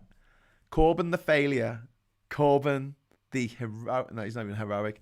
Corbyn the epic failure. A man who, despite going to a posh private prep school, failed his A-levels. Failed to complete his polytechnic degree. Failed as a backbench MP. And he failed as a party leader. He failed to be Prime Minister. He failed at absolutely everything. He failed at even being a socialist. Surely that would be the easiest thing to actually do in real life. But no. He was he was just up the arse of the Tories and helped them get an 80-seat majority. Because he hated the EU more than he loved socialism. Nice guy. Anyway, we don't talk about him. Okay, we don't talk about him. Won't mention him again. FSM, no, is the dog. No, I'm in my 30s. Plumduff says, later, Michael. Have a nice afternoon. I think Michael's gone. Bye, Michael. Donna says, Hartlepool have a baby bank for nappies, milk, etc., but the parents will vote Tory tomorrow. Critical thinking is not the strongest point. Hashtag never vote Conservatives. Yeah. Plumduff didn't go to public school as a kid, but did have an outside toilet with a coal bunker attached. Fantastic. That's what I demolished the weekend before last in the back garden. Was an outside toilet with a coal bunker attached. So that's gone now. In fact, I've got rid of most of the bricks via Gumtree, but people keep turning up and going, "Oh, I only want the whole ones." I'm like, "Can you just take them all?" No, I only want the whole ones. But you could use them for something. I don't know, decoration, throws through someone's window. I don't know. But no, they don't want to take them. I'm determined to not get a skip. Even if it takes me 17 trips to the bloody tip in Catherine's car, I will do it. I will do it if it avoids getting a bloody skip. Context, isn't it somewhat counterproductive to deepen the divide in society by othering all of the Tories? I mean, wouldn't it be good to reach those that got sidetracked by the current idiots? Yes, context. I'm not saying all Tories. I'm saying the ones who went to private school. Because half the population vote for Tories. Almost. Half the population didn't go to private school. Only 7% of the population went to private school. So if you did go to private school, please feel free to fall on your sword and just take one for the team, because we need to get rid of the clowns in government, and this seems like a good way of doing it. Oh, it's all right for them. One rule for them, one rule for the rest of us. Just keep saying that over and over again. Who's them? Oh, the people who went to private school. Simon John, I was at school with Dunkin' Donut. What? Draconic says, sorry, Graham, I wasn't meant to make you ill. When you were saying about being a baddie, you'll be rolling your money. I was joking about the car and possibly that Nick doled out doled out on principles for the money. No, yeah. Sorry, Draconi. I mean, yeah, obviously, I got that you were joking, but still, just that idea. But then I'm from Germany and used to different parties working together. That's from context, yes. Why can't we have parties working together in this country? Oh, but we did. In the Brecon by-election in 2019, we had Plaid Cymru, we had the Greens, and we had the Lib Dems working together with a unity candidate who got rid of the Tory MP who was there for a few months until the dickhead in charge and the dickhead in charge of the Lib Dems and the dickhead in charge of Labour got together and went, hey, let's have a general election. Well, we're like incredibly unpopular. And that kind of like just this denial of the laws of gravity that you see with these true believers of Brexit or the Tories or Corbyn or Lib Dems or whatever. It's just soul sapping. It's just like, please just deal with reality. Just come back down to earth, see what's in front of you and see how we can make things better for people. Instead of just like, oh no, we need to hero worship the latest, Tom, Dick or Harry who's in charge of the party, or someone we look up to. Someone to look up to. I like a strong leader. That's something that people say. They like a strong leader. I don't. I like an intelligent leader. I like a smart leader. I like a leader who has compassion and cares about and empathy, cares about the environment, cares about people living in fear, living on the streets, wants to do something about it, wants to build a better tomorrow. Strong. That's strength to me. Saying what your audience wants you to hear isn't strong. I'm not particularly strong doing this. I'm just telling you what you believe anyway. Most of the time, except when I go off on one about private schools or particular typefaces I don't like. But yeah, Richard Prosser said the inflatable boy had to see the headmaster because he was caught using heroin. We know that joke. Darian says, a deep-seated problem in British politics across the divides, everything based on short-termism. There's no strategic or long-term thinking. Yeah, indeed. Well, I mean, there's also the fact that when you do get long-term thinking, it's kind of like, it's a sort of thing where something is terrible, but it will stop being terrible in 50 years' time. A la Rees-Mogg, when he was asked when we would see the benefits of Brexit, he said, we might not see them for 50 years. I hate that man. Plum Dove says, by law, skips need to be lit and have a contact number on the side. I don't want to skip. I don't want one. Not going to get one. Anyway, yes. Kevin says, Max did say at the start of the video he was late due to technical difficulties. Hopefully he can sort it out. So there's lots of things on tonight. So we've got Max's thing, which I don't think is till 9:30. So we can fit all this in.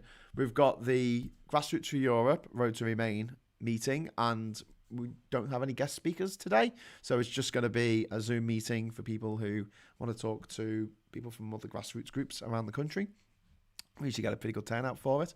So, yeah, if you'd like to come along to that and throw in your tuppence halfpenny, I'll be listening probably in on my phone. Sometimes I'm like sitting there, I'm on the couch watching the telly, and I've got it in my ear. And the reason I've got it in my ear in case someone says, can we just go across to Graham Hughes? And I'm like, oh no, don't ask me. I'm watching the telly. I just like pause the telly. Yeah, hi, it's going really well. Yeah, thanks. Yeah, cool. All right, bye then. Back on the telly. Oh, I'm terrible. But yeah, if you want to just have a listen along to it, then feel welcome. So Facebook holds Trump ban but calls for review. So this is about Facebook, this is breaking news from CNN. Apparently, the oversight board of Trump of Facebook, have upheld his ban on Facebook. Yeah. Oh, I see. Oh, the way it's written, it says Facebook upholds Trump ban but calls for review. And then it says the social network's independent oversight board says it can keep blocking the former president, but calls for Facebook to review the suspension. So it's not Facebook itself; it is an oversight board. I mean, the guy mounted an insurrection on the Capitol building, the Parliament building of America, and people died. People freaking died. Yeah, I don't think it should be allowed on Facebook again. Facebook, fun, you know? It's supposed to be for fun, isn't it? Before it went all horrible and political, because politics ruins everything. It's just a place to share fun pictures of yourself and kittens and links to funny websites. Remember them? Remember funny websites? Remember B3TA? Oh, how we chuckled in those naive days of the noughties when we thought that the worst thing that could possibly happen is that George W. Bush could remain president. We had no idea of what was to come. Pete Robbins says, just got a comment from a Brexiteer. Actual spending on test and trace was $5 billion up to the end of 2020 ends. Any comments? Yeah, might have been till the end of November 2020. But the governments have said themselves in the budget that came out in March, beginning of March, the actual budget, they said it was 37 billion that they've spent, allocated to test and trace. John Barleycorn says B3TA is still around, a bit quieter than it was though. Yeah, it's because everyone's arguing about politics on the internet now. This is weird now, isn't it? It's kind of like the grand old days of the internet. Like we're getting on. And we're like, oh, remember those days when the internet wasn't so toxic?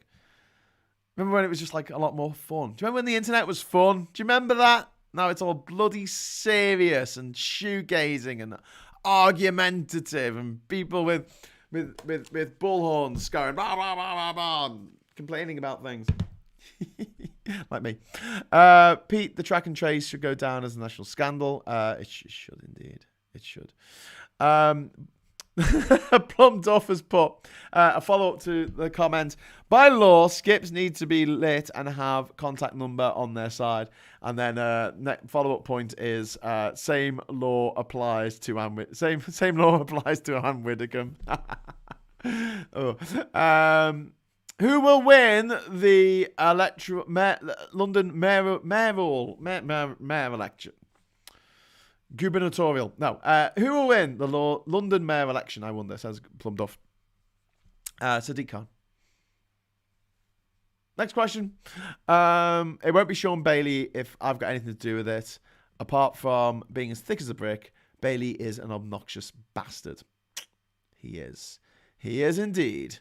Plum Duff says 100%. Kevin Haggerty, did you see that Trump has now set up his own social media? Only it's a blog. Yes, a blog. He can't reply to any messages sent to him. Yeah, this is true. So Trump has, I think I might have just buffered then. Sorry if that happened. Trump has set up his own blog and he's putting out tweets on his blog. So his blog consists of him saying, oh, yeah, you know, Mitt Romney. Everyone booed him. He's a gobshite.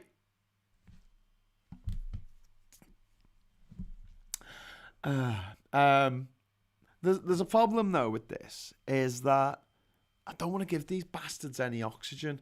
I thought those things like Loser Fox, the more we talk about Loser Fox, the more people will vote for him, because we're telling people that he exists, and name recognition is a big thing.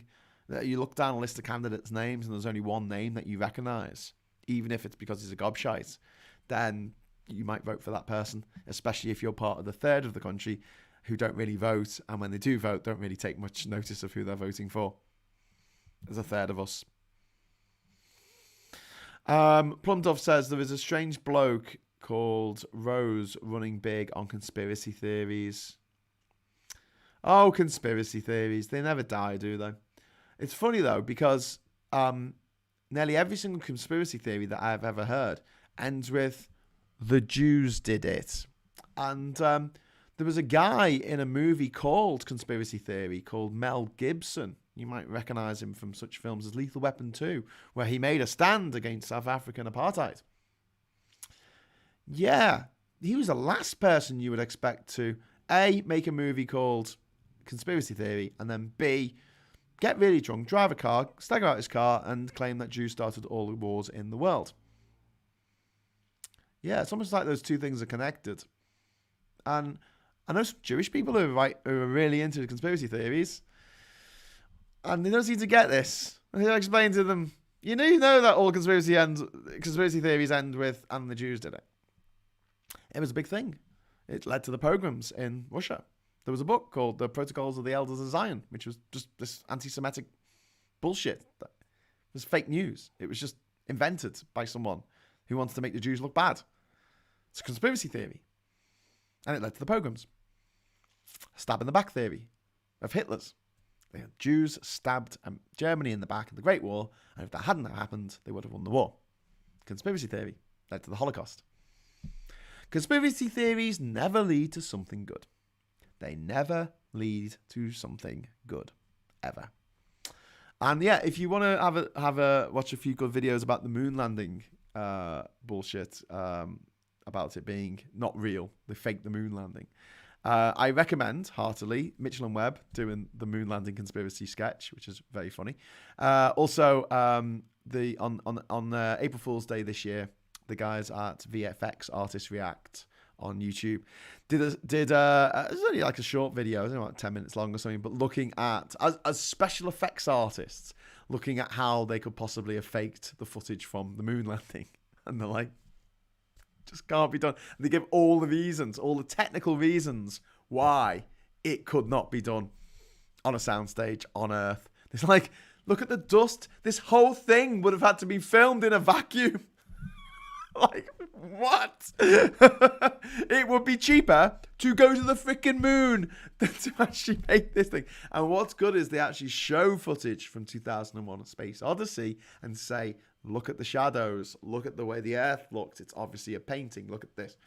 Whereas the footage from the Apollo missions, yeah, you couldn't fake it. But it's a good way of looking at it. It's like, okay, well, if they didn't, they would have had to fake it. And this is what they would have had to do in order to fake it. Trump's ex-campaign manager, Brad Parscale, is now running Caitlyn Jenner's campaign to be governor of California. Is that Caitlyn Jenner, who has literally no one supporting her whatsoever? There's no political party wants anything to do with it. John says, we should make sure the one name they recognise is Count Binface. Yeah, true. Fox would make goat cheese festa. That's a great insult. That sounds like something the French room would say for Monty Python and the Holy Grail. You would make goat cheese festa. Now go away, you silly poo. Damian says, that bloke Rose drinks his own piss. You'd have thought someone would have told him the pubs are open. Drinks his own piss. It's just a conspiracy theorist, drinks his own piss. Once again, let's do the old dance. Come on, dance with me. Right. What qualifications do you need to become a professional scientist? Okay. Now, what qualifications do you need to become a professional conspiracy theorist? Do you see? Do you yet? Random mention. I watched Robert Carlyle in the drama Hitler, Rise of Evil. Oh, I haven't watched that. Highly recommended, and I think it's relevant at the moment. That's from Jaconic. What was the film with... there's going to be a lollipop in this one. What's the film... Oh, and I've answered the question in my own head. Ah, damn. Okay. I was going to say, what's the film with Robert Carlyle where he plays a cannibal? And it's called Ravenous. So you can't have a lollipop. So I'm getting the lollipop. I was going to ask the question, but I got the answer while I was thinking about the question. Ravenous, he was in a film where like it was really grim. It was like such a grim film. I think it was about like he ate someone and then he because he had to because he was in some kind of like situation. It was all set back in the day. I think it was like in America or somewhere. And he ate someone and then he was like, oh, well, I quite like the taste of human. And then he went and ate lots more people, I think. Anthony says, the earth is flat though, Graham. When I see a flat earther, I die a little inside. Yeah. It's just like, where'd you start? Nothing would work. Nothing would work. And yeah, I'd love to know how I once flew from New Zealand to Buenos Aires in the time it took me in a subsonic plane. If the earth was flat, it's like, and if the world is flat, where's the divide? Because you get some maps that have Britain in the middle, because that's where 0 degrees longitude is. And then you get other maps where sort of like America's in the middle, America-centric maps. And you kind of like, well, where's the edge of the... If the world were flat, cats would be knocked everything off the edge by now. MS, hi Graham, are you planning to do a live stream tomorrow evening about the election in Scotland? Says MS. Well, MS, I wasn't going to, but that is a damn good idea. Is Glasgow there? Glasgow, can you hear me? Come in, Glasgow Kiss. I was actually talking about bringing in Glasgow on Friday to talk about the elections, but if he's up for it, yeah, tomorrow night, get some drinks in our separate places. He can call in, and yeah, we'll go through it. He was telling me about how there's basically 2 ways to independence. There's one that is if the Tory government say, yeah, you can have a referendum and it's legal, or it can go through the courts, and he can explain it better than I can. Context says, which of the 19 attempts on his life do you think of? What? Darian, what's this? Rose is a very odd fellow. He always looks like someone has stuck a Botox needle in his face and forgotten to take it out. Yeah. Should we do that? Should we do that tomorrow? I don't really care. That's a bad way of putting it. I'm not that arsed about the local election results, but I do think the Scottish election results are going to be interesting. And also, let's talk about Hartlepool when the results come in and Labour get absolutely battered, which is what's going to happen. Hashtag spoilers. Dingo Jerk. Great name.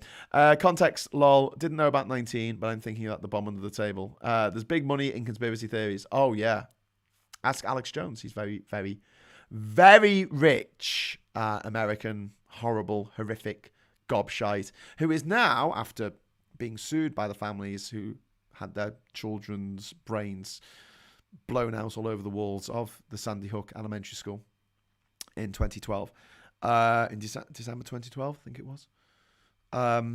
He's now telling people not to take the vaccine in America. Vaccine skepticism is very big in America. Now, I've not talked about the vaccines so much on this channel, and there's a bit of a reason for that. The Tories have used Brexit and used the wave of nationalism and flag shagging as a way to persuade people to get the freaking vaccine, because they feel like getting a vaccine, it's one up on those Johnny foreigners. Ha ha!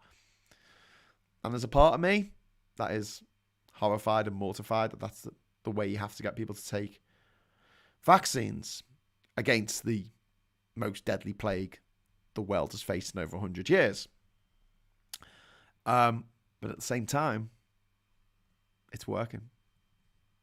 Whereas in America, COVID, vaccine denial, and this idea that skepticism, COVID, what do they call it? Vaccine skepticism is a lot bigger, and it's a bigger country, and 500,000 people have died in America, and yet people are going, no, I don't want to take this vaccine. And the liars, the scumbags like Alex Jones, and Tucker Carlson on the Fox network, seem to take this disgusting delight in pushing people not to get the vaccine. They'll get the vaccine. I'm absolutely guarantee they will get the vaccine. They would have been first in line. They probably got paid for it. They probably paid for it to be first in line. But they'll tell other people not to get it because they delight in death. And there's money in it. There's money in COVID denialism. There's money in COVID vaccine denialism. And one of the stupid things that people say, because science be hard, but again, let's do this. Come on, dance. What qualifications do you need to become a professional scientist. What qualifications do you need to have a YouTube channel and talk bollocks? Show me the list. One side. But yeah, one of the things that they constantly say is, but the vaccine was developed so fast. Now, that vaccine has been over 200 years in development. Let's put it that way. Okay? First of all, you got vaccines, which were invented by Edward Jenner back in the 1780s, I think, 90s, against smallpox. And it took until the end of the 70s before smallpox was eradicated. 1970s, not the 1870s. In the 1960s, Crick and Watson and Rosalind Thingy came up with the structure of DNA. And from that moment, they were like, right, we can do stuff with this. This is great. And we had the Human Genome Project, which accurately mapped the genome of a human. At the time, it cost millions, but now it doesn't cost as much to get your genome mapped if that's what you want to do. So maybe they can clone you at some point in the future if you think you're that great. Otherwise, you just have kids. That's the way of people knowing that you're that great. Oh, I'm so good. I'm going to have more of me. Yay, inflict that on the world.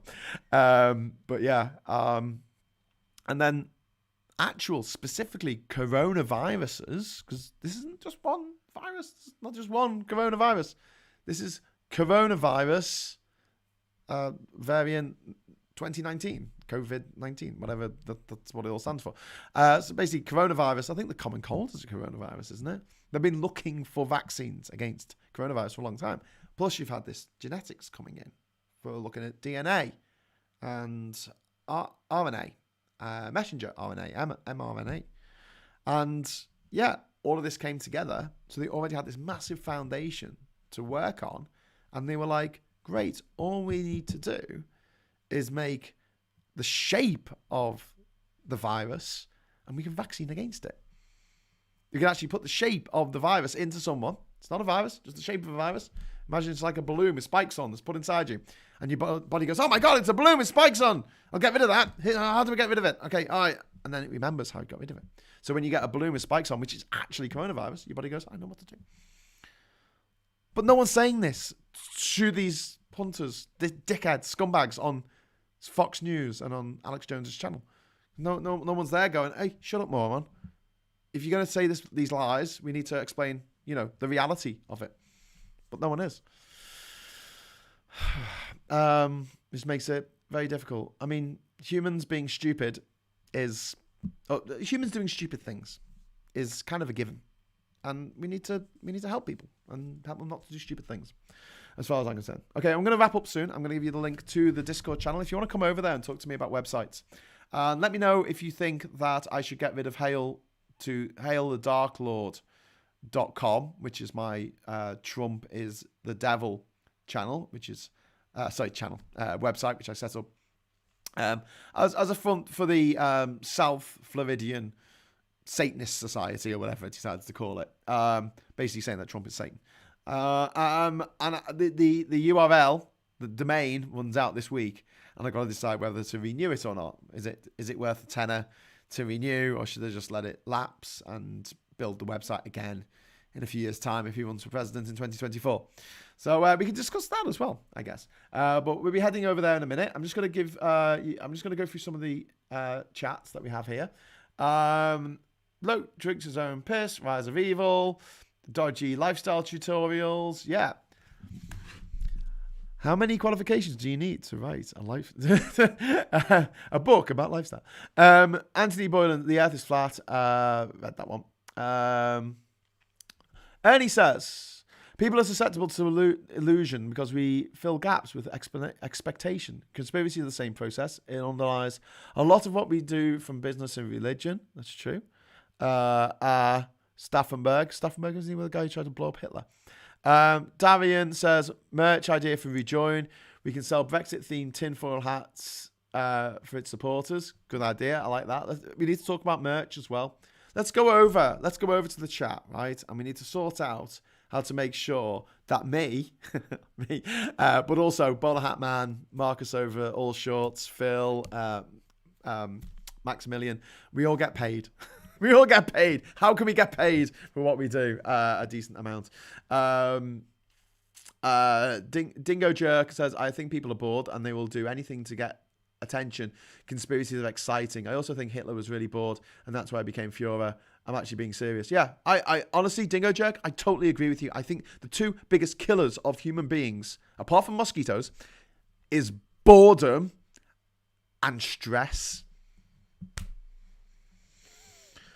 I had a friend who was always really, really stressed. She was always really, really stressed. And then about like really small things all the time. Just like super stressed, always on edge. And then one day she was given the horrible news that she couldn't have kids. And after being given that news, she just went, oh my God, why am I freaking out about all this stupid stuff? Why am I getting stressed out about these little things? And became incredibly, a lot more relaxed than she'd ever been in her life. Well, all the time I had known her. And happily, this story does have a happy ending. She's now the proud mum of 2 kids that she had, even though she was told that she couldn't. So there you go. Take that, modern medicine. You're not always right. Dingo Jerk. I think if Hitler was partying or he spent meditating, World War II wouldn't happen. That's very true.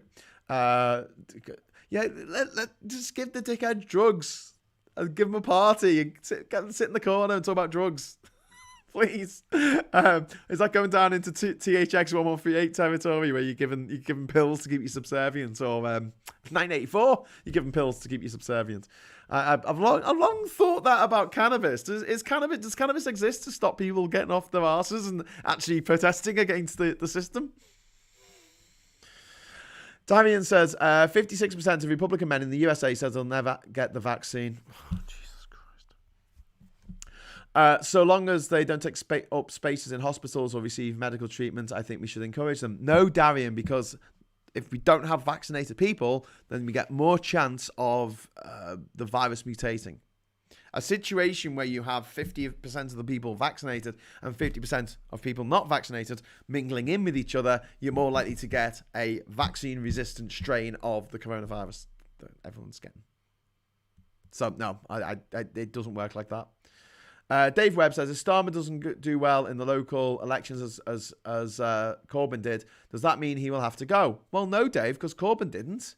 Corbyn didn't just do badly in the 3 local elections that he did badly in. He also did badly in the EU referendum that apparently he was on the Remain side for. News to all of us on the Remain side. And half of Labour voters who a week before the referendum didn't know whether Labour was for or against remaining in the EU. He lost 2 general elections and he lost an EU election. And it was only after the second general election that he lost that he actually stood down. And that took months as well. You know, most normal leaders, you're not like arrogant, narcissistic arseholes, would go, oh, well, I'll step down now and let my deputy take over for the next few months, or an interim leader. No, like not Angela Rayner. Oh, God, have I just lost my signal again? It's the internet gods telling me I've rambled on enough. No, but anyway, yeah. Have someone else as their deputy. Step on, while they have the leadership thing. No, I'm not doing that. I'm staying leader. Jeff Taylor always looks as though he's been kept hostage by the space aliens and will have a probe up his bum if he says the wrong thing. I don't even know who this guy is. And he says, we have persistent vision because we see very little at one time and process a whole lot in our minds. It's very easy for that to create a distorted view, especially to fit an agenda. That's very helpful. What is also helpful is Plum Duff just dropped £5 in the super chat tin. Thank you very much, Plum Duff. Hope it helps. Thank you very much. Really appreciate that. Yes, it does. Every little helps. Andrew Ray, just watched a British retired sailor finding it complicated, expensive, bureaucratic to sail the Med, French Canaries with the 90 in 180 days ruling. Michael Briant, bordered by pirates off Somalia. Jesus. T-shirt idea. To err is human, to really fuck things up takes a Tory government. Simon John says, not about Brexit. He's been remarkably quiet on that subject. I don't know what you're referring to, but maybe you're referring to maybe you're talking about Starmer or someone. I don't know. This Jeff Taylor stuff has me confused because as a Jeff Taylor owns a furniture shop around the corner. Haha. And also, Jeff Taylor was the name of my auntie's husband who died before I was born. So it's, yeah, a bit confusing for me as well. Right, Harriet Harman. Cannabis. I'm still alive. I'm still active. That's okay. It's okay, Richard. Doesn't affect everyone the same way. Okay, listen. Right, I've got to get off. I've got to get off because I've rambled on for 2 hours now. And, you know, there can be too much of a good thing. But before I go, as always, I'm going to get my Discord server up.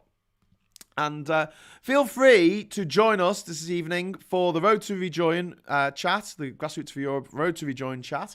And it's a free forum for anyone who wants to come along and throw their 2 penneth worth into the pot. It's a forum for ideas and to see how things are getting on, and also to meet up with people in the Rejoin EU movement or pro-European movement, if you want to call it that. So I'm just going to give you the link now for the Discord server, the Rejoin EU Discord server. And this link will last for 6 hours. So if you're watching this on catch up, this link will self-destruct in 6 hours and it won't work anymore. So you need to get in now, or maybe in 5 hours time. It'll still work. So here you go. I will copy that and I will drop that into the Restream chat window. There you go. Discord, sorry. So head over to Discord and I will meet you there in about 5 minutes, if that. I'm going to make myself another cup of tea. I've got quite a sore throat now because I didn't bring some water, which is stupid of me. Adrian Wilson says, Anna Sarwar says, Hartlepool is a really, really challenging seat. I don't think we can escape the fact that there was a huge Brexit party vote in the last election, and that poses its own challenge. Yeah. But didn't Sarwar send his kids to private school and he lives in a castle or something? I don't know. Anyway, so thank you very much for joining me on this lovely Wednesday afternoon. Like I say, I'll be back I'm going to be on the Discord server momentarily, and then I'll be on the chat tonight at 7:30. Look out for Dave Critchley tonight, Chef Dave from Liverpool, on the Great British Menu at 8 o'clock on BBC Two, and 9:30. I think Max is going to try again with Indie Truck to talk about the Scottish elections and possible Scottish independence. So that'll be fun. Tomorrow I'll be back at 1 o'clock for another round of HughesRound, and I'll also be back at 10 o'clock in the evening for the next update of Hughes of the World, in which we'll be travelling to the Central American country of Belize. It used to be called British Honduras once upon a time. So, as always, thank you very much to all of my wonderful patrons, everyone who left a chat, everyone who left a super chat. I love you all. You're all amazing. And I will see you in a few minutes on the Discord server. Otherwise, I'll see you tomorrow. Hello, good evening, welcome, and goodbye.